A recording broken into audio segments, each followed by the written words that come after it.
Give me 1 second. I'm looking through my notebook right now. All right, and actually forgot to start recording. So we'll just start the recording right now. Sorry it's late. We're just going to review a little bit of the Fed piece because Fed and fiscal might have been a little confusing because you guys had to do a lot of that work on your own.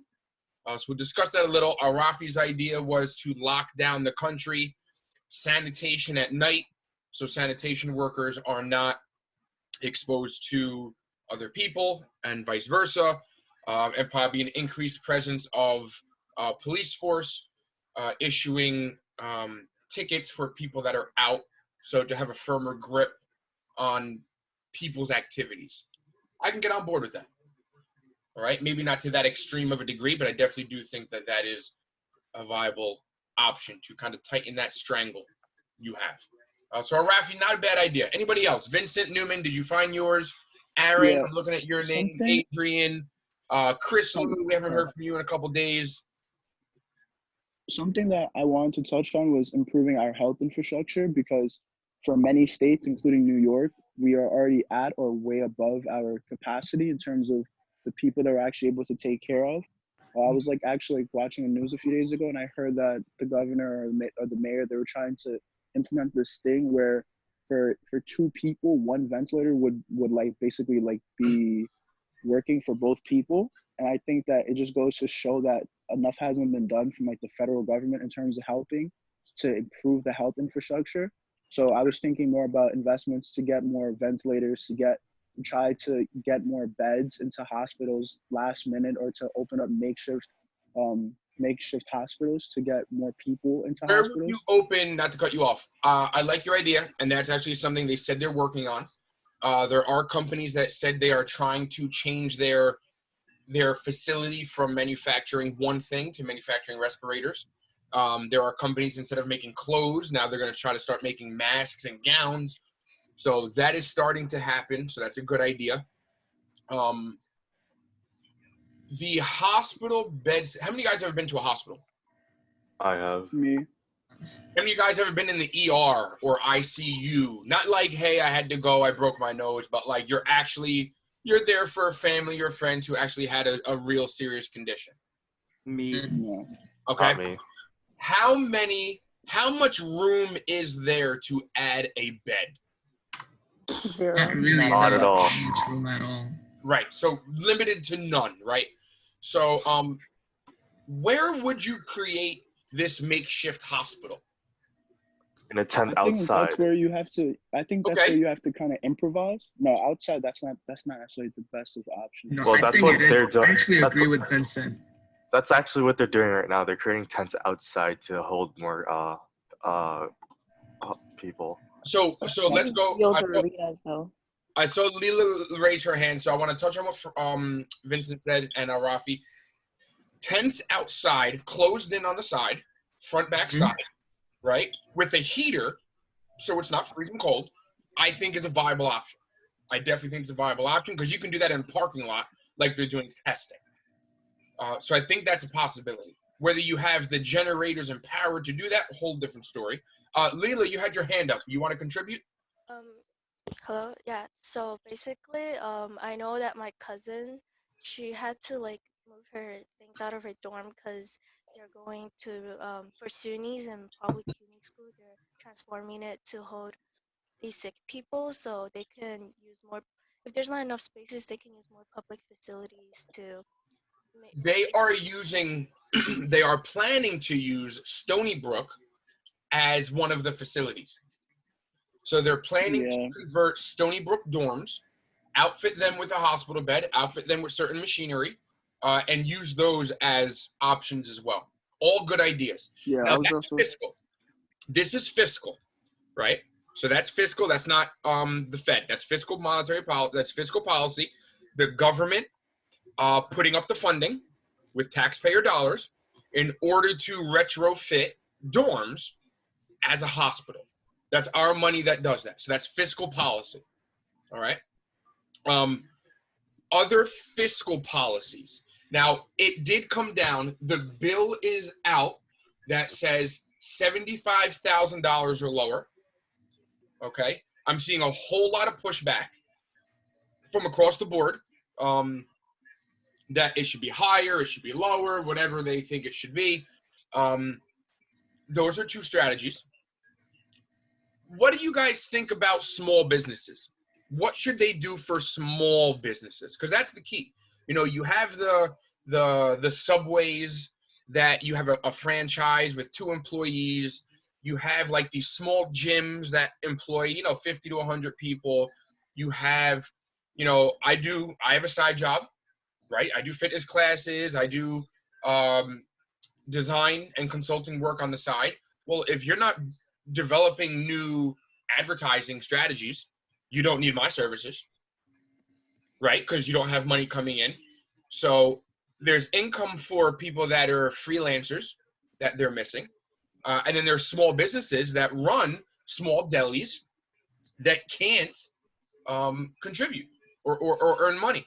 So I unmuted everyone. You can remute yourself, but I did unmute everyone.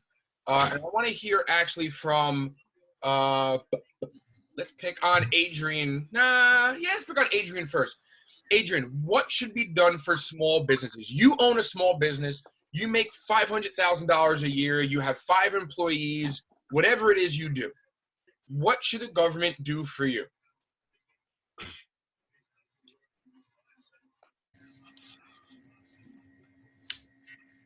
Anybody? I guess I'll go then. Okay. Please. Wait, sorry, I was talking, but I didn't realize I was not. I was you still on mute. Sorry. Okay, go ahead. Sorry. Let's Yeah. let Adrian go then. Go ahead, Adrian. Sorry, I was on mute the whole time. Okay, so I think that the government should actually guarantee loans or provide direct loans to support small businesses, because due to the fact that like right now everyone is kind of lacking on stability for the most part, but these small businesses, I think they would need it the most, since first they would have to they don't want to lose employees, I think, and they do have to meet payroll, they do have to meet the rent of the space that they're using. So I think that if the government guarantees some kind of loan, they could actually prevent laying off people in order to meet rent or in order to meet some kind of expense. And if the government doesn't choose to do so, it would lead in insufficient funds to run the business. And I think that it would also contribute to an increased unemployment rate. I have They're something. working on that. So that's good. I don't know if you thought of it or you read it, but that is something that they're currently working on. It's in the bill. Whether it goes through, who knows? That is an issue.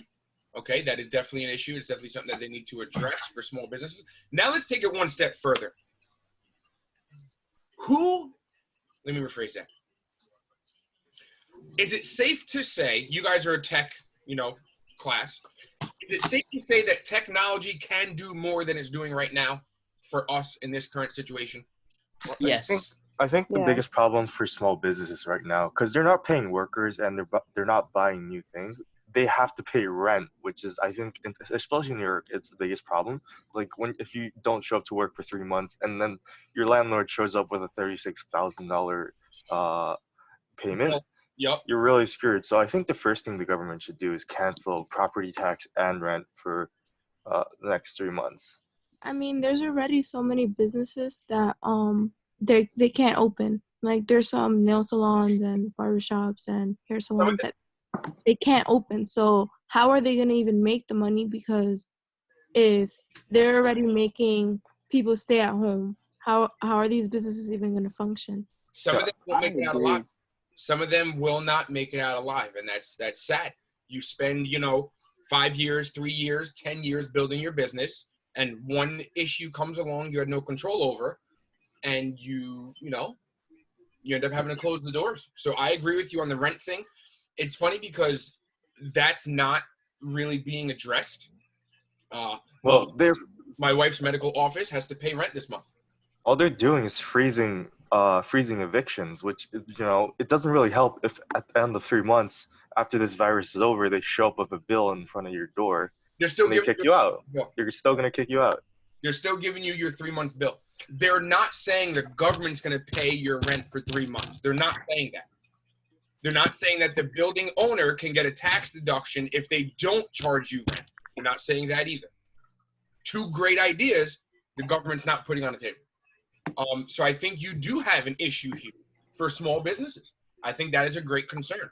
What if the government gives grants to small businesses that want to like temporarily change their business model to create medical supplies or hold sick people so that I there's think like it's tough with the small business. Hold on, who's that? Who is that? Chris Wu. I think that's Chris Lou, yeah. Lou, thank you for your comments. I 100% agree.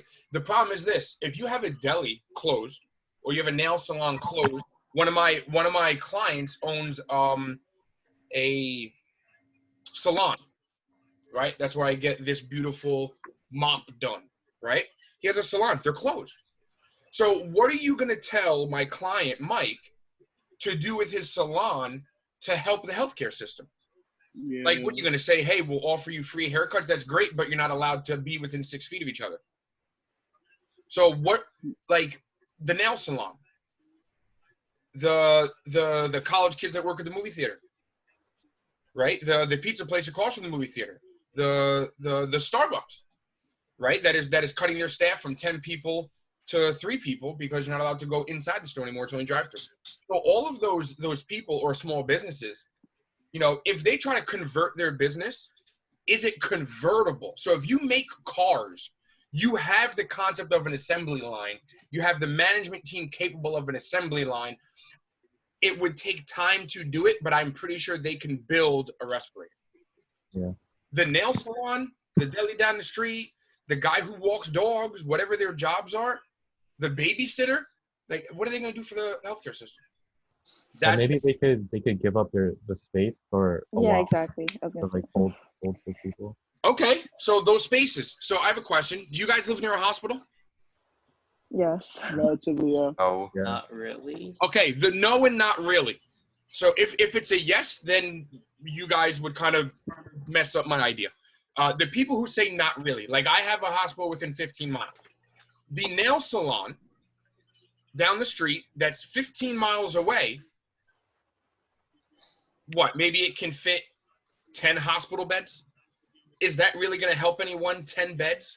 You need a space with like 500 beds. You can't have 36 10-bed locations. You know what I mean? Mhm. And that's what Like they're using the Javits. That's what a small business, right? They're using the Javits Center. That's huge. You get thousands of people in there.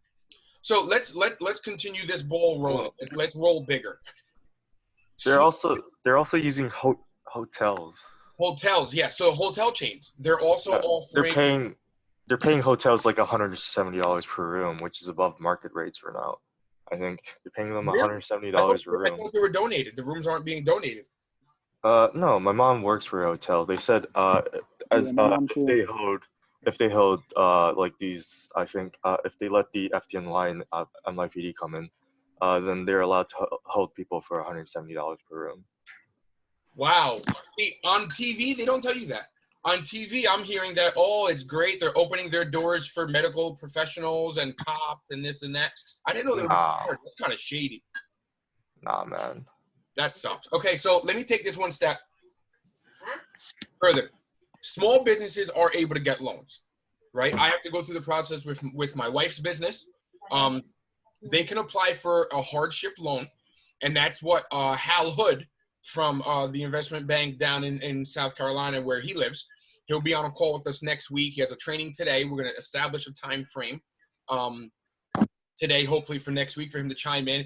He will cover fiscal and monetary policy and what he's doing and what he likes and doesn't like, because he's on the financial side of both the Fed and what the White House is doing with fiscal policy.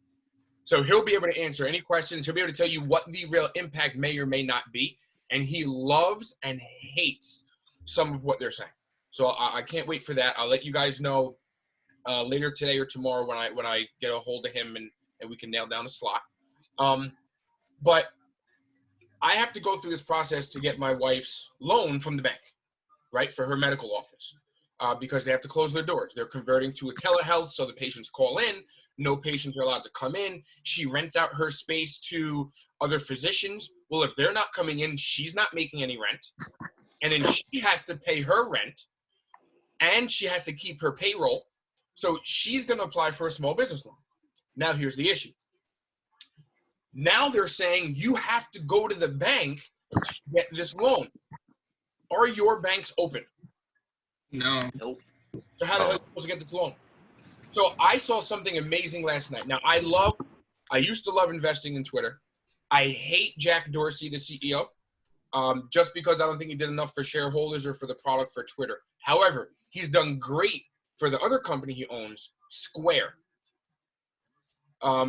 And Square also has the app, the Cash app. I don't know if you guys have that. Similar to PayPal has Venmo. And he wrote something on Twitter last night that was phenomenal. He said, Trump, I've tried to reach out to you. Why don't you let us do the small business loans? Because we already have small businesses using our platform. So Square and Cash App already has the connections to small businesses because they use Square for the swiping for transactions. PayPal for business already has that set up for transactions, and PayPal also does small business loans. It would behoove the government to use companies that already have an infrastructure in place in order to execute on these loans so it can be done a whole hell of a lot faster to get businesses their money faster. Why aren't they doing it? Well, because I'm pretty sure they wouldn't want they'd want tighter regulations. So I feel like maybe with having banks being more involved, it's easier to regulate that than having a private business. It could be that, or it could be that big banks have been subsidizing politicians for a while, and they're probably not willing to give the money up. I would venture to go with Vincent Moore and Newman. You're right, but the thing is, Goldman Sachs and Citibank are private companies. PayPal and Square are private companies, so they are all private, right? They are also they're all publicly traded companies with shareholders, all four. So in that respect, they are the same. However, banks have been working closely with the government for quite some time. So, scratch my back, I scratch your back, you scratch my back, I scratch your back. And, that may be part of it. I personally think Square and PayPal would be able to get businesses their money faster. What do you guys think? I agree. I agree. Open right now. Kevin Elshimi, unmute. Are you unmuted? No. Great. Lanos, why don't you unmute? Let me hear your pretty voice. There you go. Mike, what do you think? Would you trust Citibank or PayPal more to lend money on behalf of the government, or does it not make a difference to you? Currently, right now, I don't think there really is a difference. Either or, they're both kind of unstable. Okay. Would you rather go to Citibank in order to fill out the paperwork, or would you rather do it online with PayPal or Square? I'd rather do it in person at Citibank. Okay, good. So since PayPal and Square don't have a brick and mortar location, you would probably have to go to a real bank to do that. Okay, 100% can agree with that. Anybody have the other side they want to play of Mike? Anyone want to play the other side and think Mike's crazy that he wants to go to Citibank right now? I actually agree, because I think if the government allowed the private companies to actually take care of this in terms of like the online companies, I think you're going to see a huge amount of people trying to rush in at once, and I'm pretty sure they would be way above the capacity means that they would actually be able to lend out loans and stuff like that. So I don't really know. Okay. I personally don't trust I don't trust the platform enough to be able to reach the amount of traffic that they'll probably get.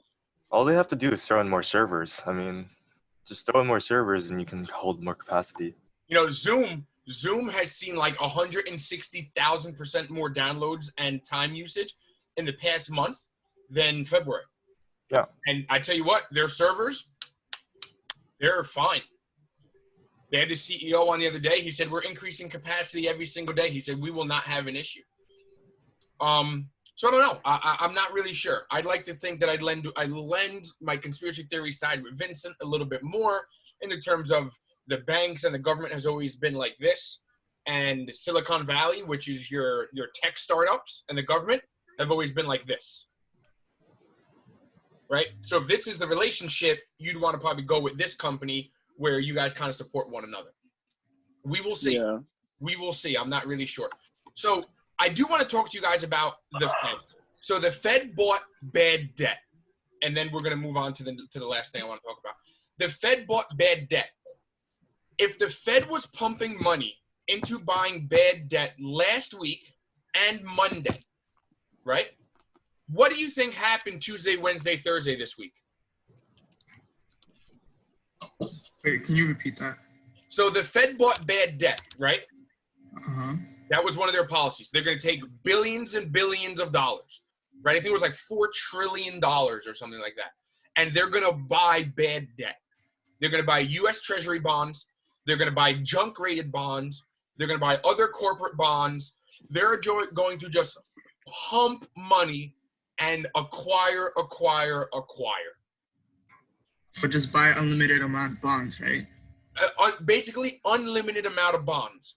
What does that do? Talk to me about supply and demand and the relationship between what are the two big factions that fight for your money? Bonds and what? Bonds and stocks. Bonds and stocks. So if the government is stepping in and they're over here grabbing up bonds, right?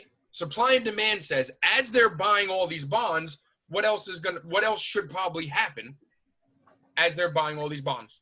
The stock market goes up. There you go. So if you notice, the market few days have had now outside of today where the market looks like it's going to be down a little bit, let's look at the last 5 days. The market was, let's full screen this puppy. Can you see my full? Yes, you can still. Okay. So watch this. Let's go to the past month. Let's go to the line chart. Here's the past 3 months. The Dow Jones is at 29,400, 29,300. They started buying bonds right about here, March 13th. The market jumped up a little bit and then continued to drop. On this day, March 22nd, this was when Jerome Powell hopped on TV, and take a guess at what he said. But they would start buying more junk bonds and bad debt. So what they said was not even that they're going to start buying more. They will buy an infinite amount of bonds to support the bond market. Oh, right. He did say infinite. QE infinity. QE infinity. So it stands for quantitative easing, right?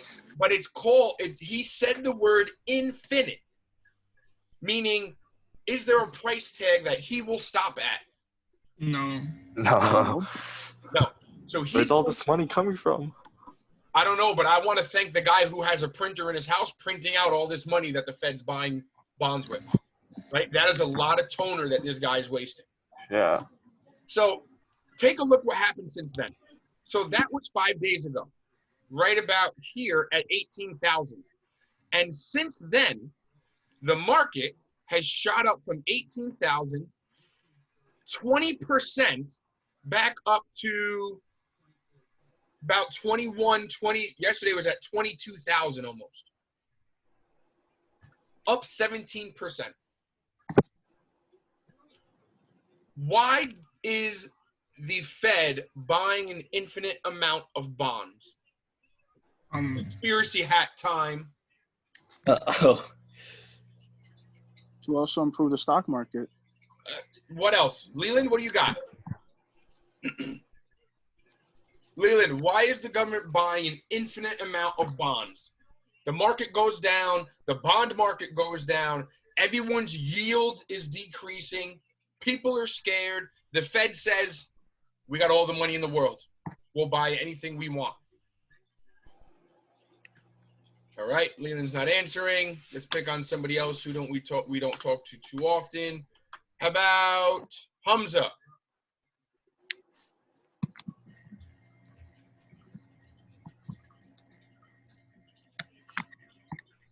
All right, no Hamza. That means some of you guys are probably just logging in, then walking away from your machine. That's pretty stupid. Brian Wong, Bry Guy. Yeah. Thank you, sir. Why is the Fed buying as many bonds as they can? I guess the main reason they said was to pump money into the economy, but I guess the relationship between the stock market. So talk to me about, bless you. Bless you. So you guys would probably agree with me that part of the purpose is to prop up the stock market, right? Bonds and stocks, they'll move in that direction. If you can increase the bond yield, Yeah. right, then you can increase your stock market returns and the price action in the stock market. So they go hand in hand. Talk to me more about, you said the first thing you said, Brian, was to pump more money into the economy. How does this pump more money into the economy? Those businesses with the debt, they really don't have to pay it back at all now. So, the government just, I don't know, prints more money, so they take it on themselves. Okay, so in a time like this, do you personally want to own bad debt? Like Ford has a lot of debt, right? Ford shut their factories. People aren't going to be buying cars, let's be honest. Would you want to own Ford's junk debt? They were just downgraded to what? Double B minus or whatever it was, or triple, whatever it is. It wasn't B minus. It was like double or triple B. Okay, so either way, but they went from investment grade to junk, right? I mean, you don't want debt, right? But then, at the time where they are buying it, you don't really have to deal with it anymore. Right. So personally, Brian, do you want to own junk bonds from one of these businesses? Yeah. Now you do. Yeah. Why today do you want to buy it?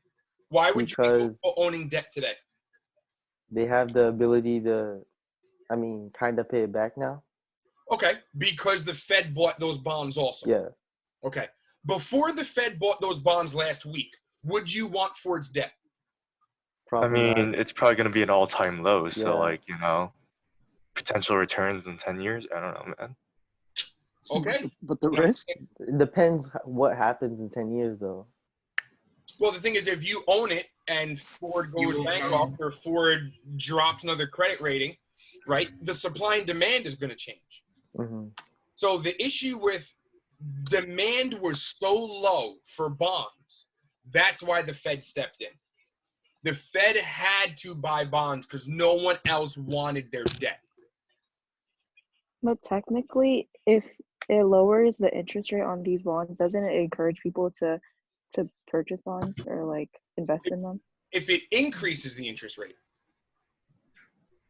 no one's gonna want a bad APR on a bond, right, especially if it's junk. Yeah. And the thing is, how can Ford offer a better APR if they aren't selling any cars? They can't. They can't, so it's difficult. Yeah. So for you and I, it's harder to say, yes, let's buy bonds today. So the Fed went in and the Fed said, okay, let's buy as much as we can. And that's what gets people like us to say, wait, if the Fed's buying their bonds, we sure as heck could buy bonds because the Fed is now buying it. Therefore, they're not going to let Ford go bankrupt because they own Ford's debt. We should follow the Federal Reserve Bank into buying Ford junk. That's what you're facing now, which is also why you had a stock market rally. Because the bond market started getting some more demand, which also increases yield, which therefore increases yield in stock market, which causes the market to go up. Now, do you think the Fed buying all of this bad debt is going to prevent you from facing a recession? Nope. No. I think inevitable. facing a recession is just inevitable. Oh, you're already in a Especially recession. with the virus going on, a lot of the economic issues that it's already faced, and the government's time to take forever to actually respond to this. I think it ultimately, whether the virus goes away in a few months or not, it's going to definitely lead us to a recession. Interesting. Good. Okay, so great conversation. What I want to do, if there's no questions with monetary and fiscal policy, I just want to touch on, because we only have a few minutes left, I want to touch on just what you're working on next. So if you look at my screen, due April 5th. So I extended this deadline also. So this deadline gives us some time next week to play with your due date. So next week is due next Thursday, which means you have all this weekend.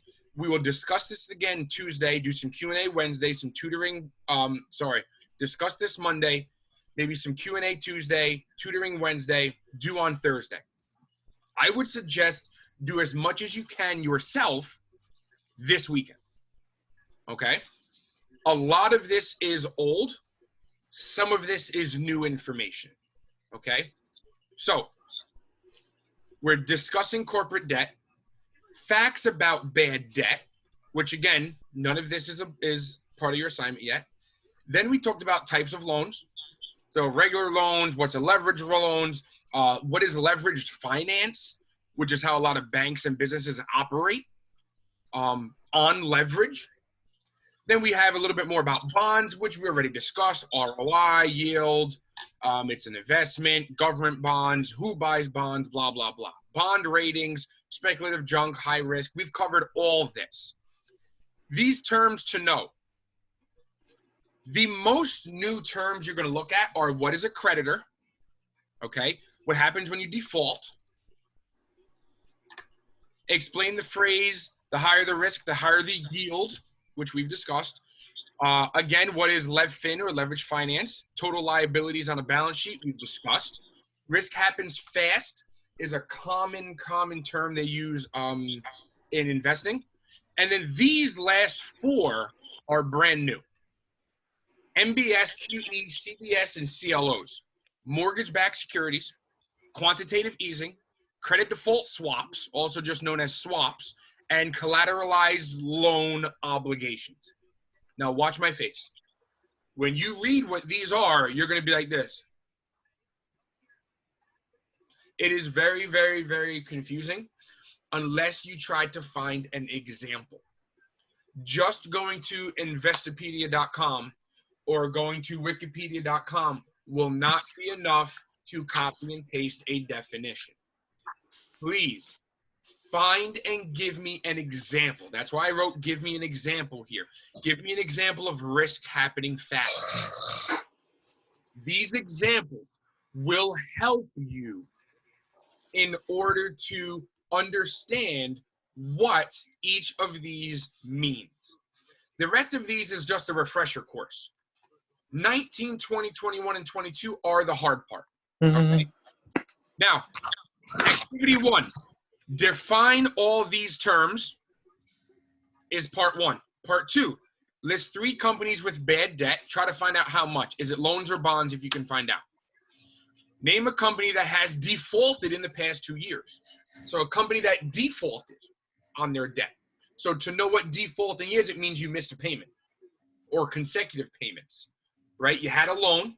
Newman owes me $70. He doesn't, but let's say Newman owes me $70. He doesn't pay me for 2 months. He defaulted on his debt, right? So find a company that is in or has defaulted.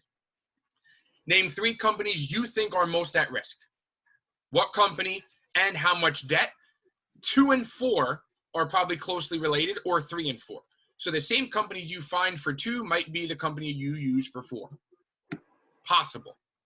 Activity 2, we're extending the deadline. Activity 2 is a presentation. I will extend these deadlines. Activity 1 will be due April 5th. I can do that right now with you. And activity 2 is basically picking a company and putting together a presentation about their debt. We'll extend that to the 10th. So that gives you an extra 5 days. All right. So after we get through all of these discussions, 8 slides on these 2 terms. And I know you guys have class. I'm going to let you guys go. Goldman Sachs said this. The Federal Reserve said this. I don't want to discuss it now because I want to let you guys go. But it's Friday today. We will cover this more on Monday. The least you can do is start defining all of these terms. And then when we get into class Monday, we will start doing 19, 20, 21, and 22 together. Does that sound fair? Yeah. Yeah. But if I say, give me an example of risk happening fast, I need you to have the example ready. If I say, tell me why knowing your bond rating is important, right? And I'm actually going to add, I'm not going to add anything. I'm good. I was going to add a question. I think this is more than enough for you guys. Any questions? How many guys have looked at the corporate debt assignment? No. No. Okay. So my suggestion is read everything and then complete activity 1, which you can do minus 19, 20, 21, and 22. You can look at it, and then we'll discuss that more on Monday. Our focus Monday is going to be 19 to 22, along with covering some of activity 1. Okay? Sounds good. As soon as I get information on when our conference call with Mr. Hood regarding fiscal and monetary policy and what his role is as an investment bank, I will let you guys know. Whether that's Monday or Tuesday or Wednesday, I'm not sure. Okay? So as soon as I know, you'll know.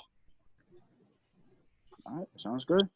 All right, guys. You guys have a wonderful day. Okay. I will see you guys. You guys have full access to me. Yes. Power, I have a question.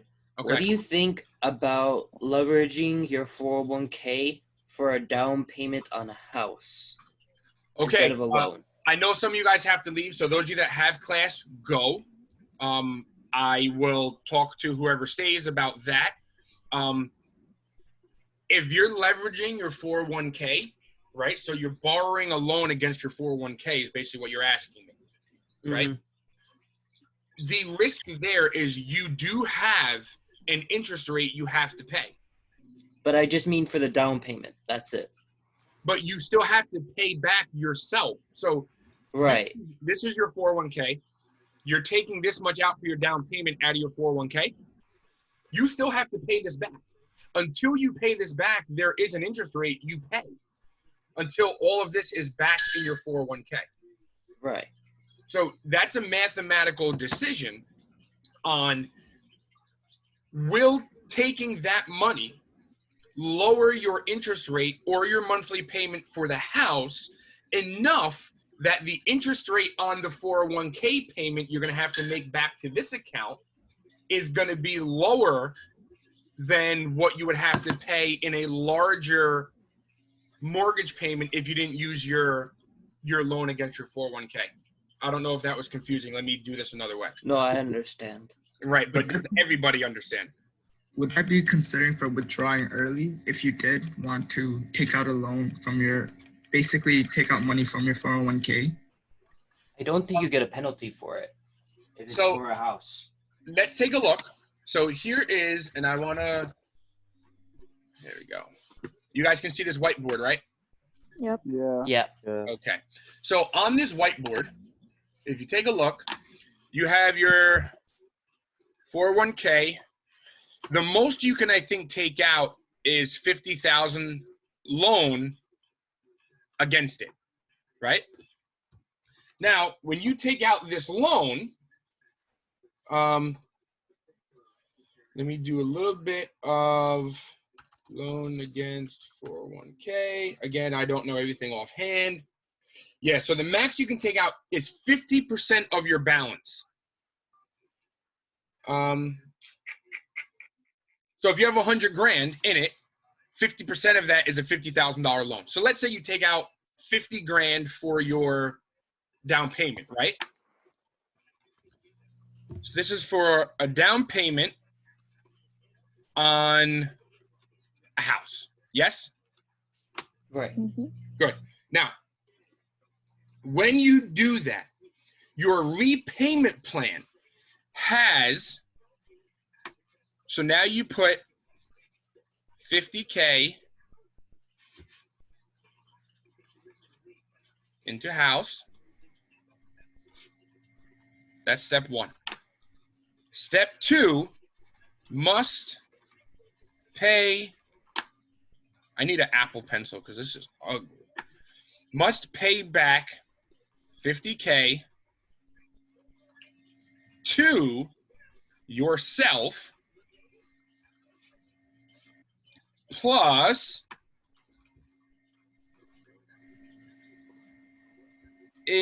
this is so ugly, plus interest percentage. Does that make sense? Mm-hmm. These are the two facts you have to know. Now, oh, look at that. My buddy Hood just got back to me. He's going to send me an executive summary of the legislation that the government just passed. Give me a second. I'm going to text him back.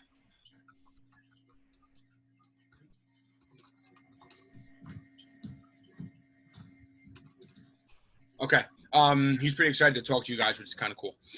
So you must pay this back. So here's what to consider. Okay? This is probably the most important thing for you.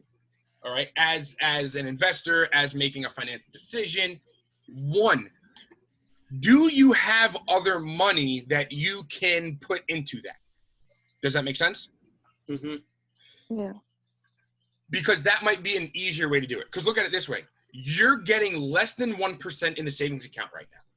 So if you've got 80 grand in a savings account and you can put 50 from your savings towards the house, and then you still have 30 grand for an emergency, that would be smarter. Because you're not getting any return in a savings account. So that's the first thing. Do you have other savings? Is number one. Let's say you don't. The second question has to be, should you buy the house because you don't have the savings in case something goes wrong? Does that make sense? Mm-hmm. So let's say you're in a financially decent place. You're going to buy the house no matter what.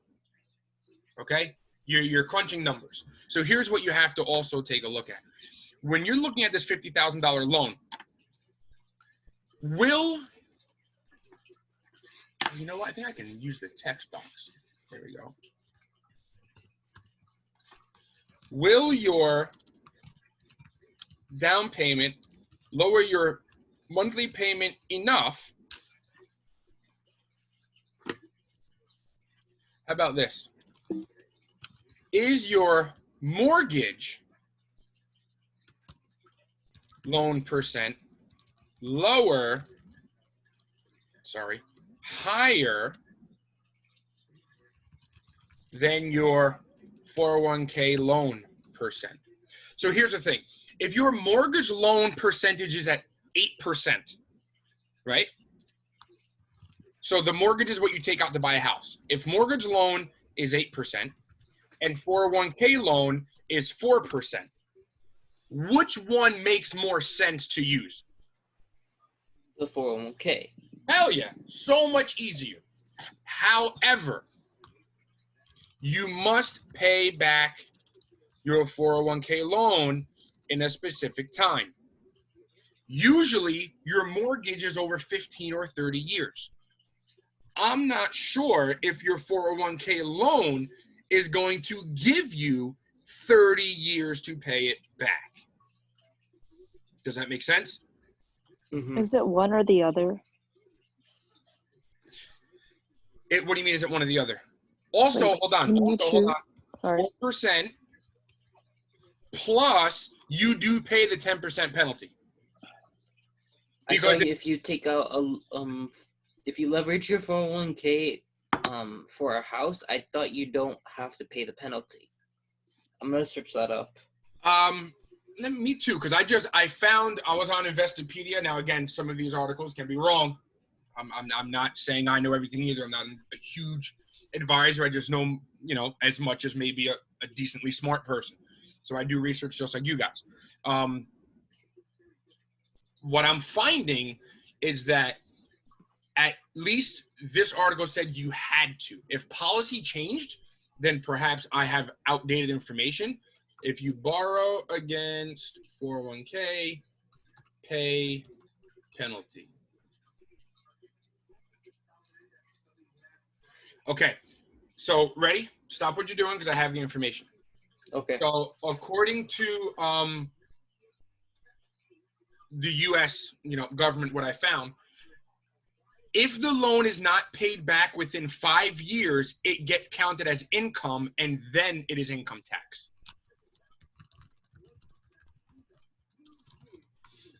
Okay, so that's important. If you think you can pay back that $50,000 loan within 5 years, then you're good. There's no penalty.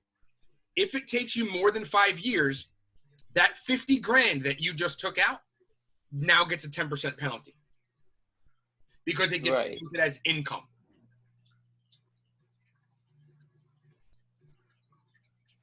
What do you guys think?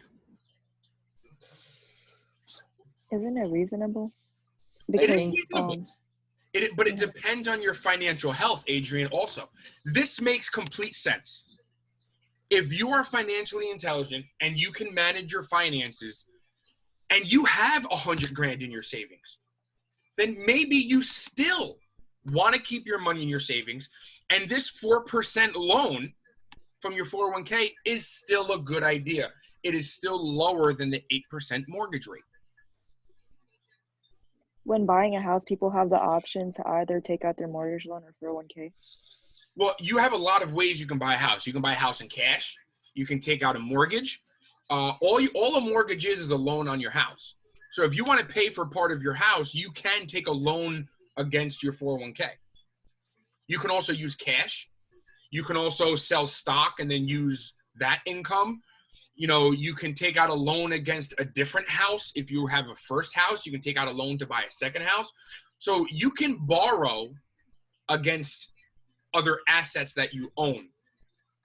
But you shouldn't just look at your 401k and say, great, I can take out a lower loan. You have to understand the risk. If you don't pay it back within 5 years, you have a penalty.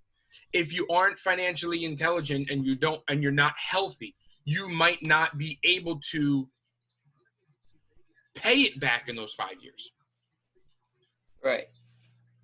Right? So those are things to consider. Do you have the cash where you can pay it back enough? Or maybe your mortgage loan is at 3% and the 401k loan is at 4%, and it's too risky to take it out for saving 1%.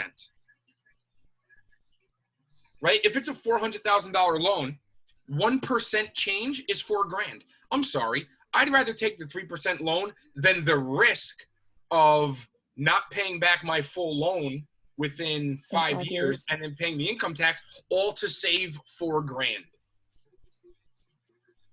So it would involve research. So this is something that a lot of smart people do. You crunch the numbers, but you have to be aware of all the risk involved.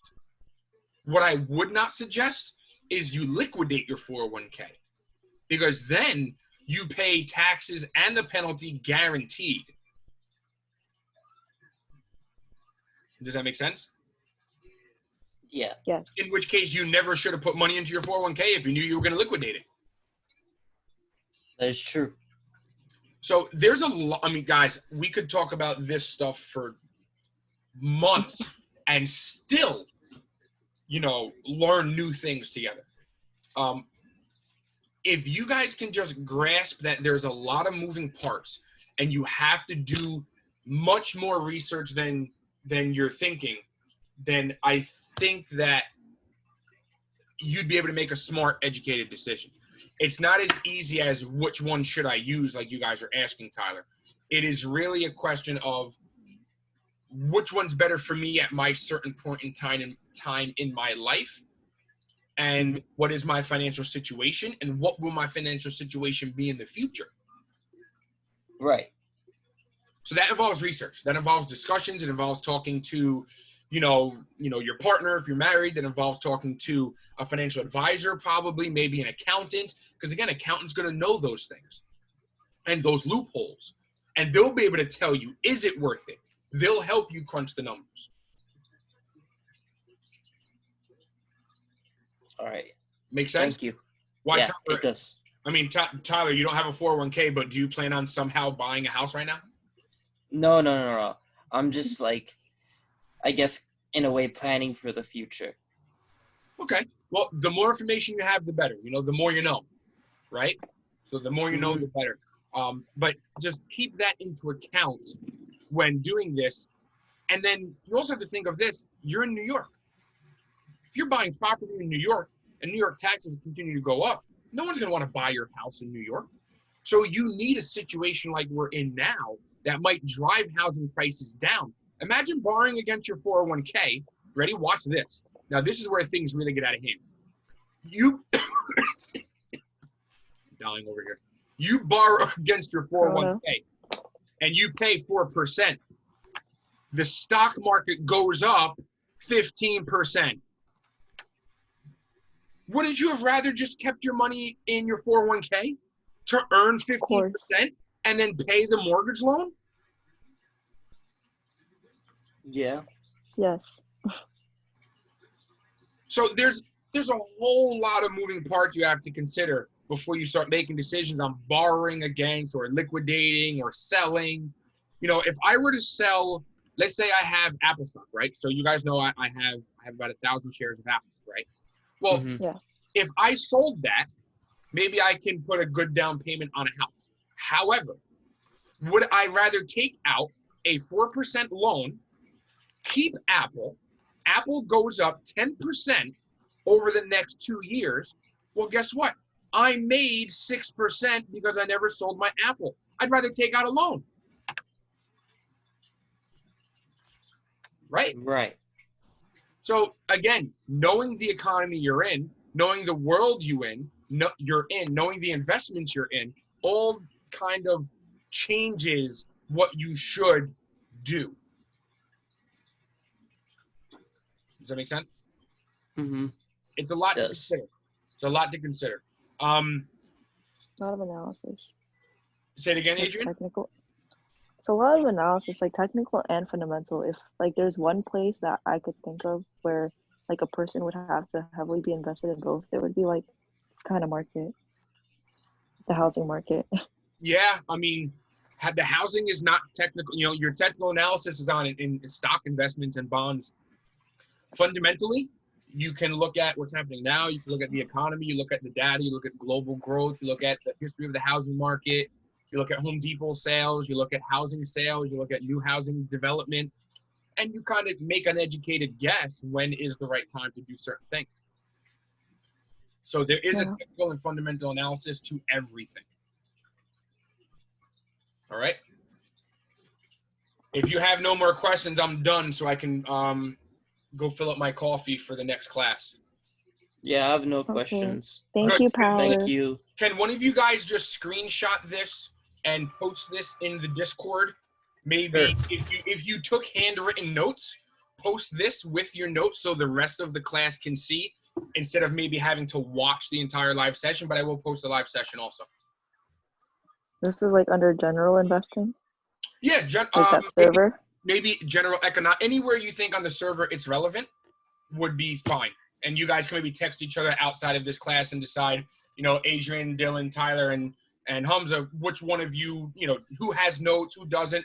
Maybe you have your own conversation where everyone can just take a look at what you guys are talking about. But I will post the live session as well later on today. Okay? Tyler, you should put your initial question there too, in the chat. Okay. So they know what we're I'll talking put my about. initial question. Okay. Guys, Thank you, you are wise beyond your years. Have a wonderful day. I'll be available You too. forever. So I'll talk to you guys later. Okay. Bye. Later.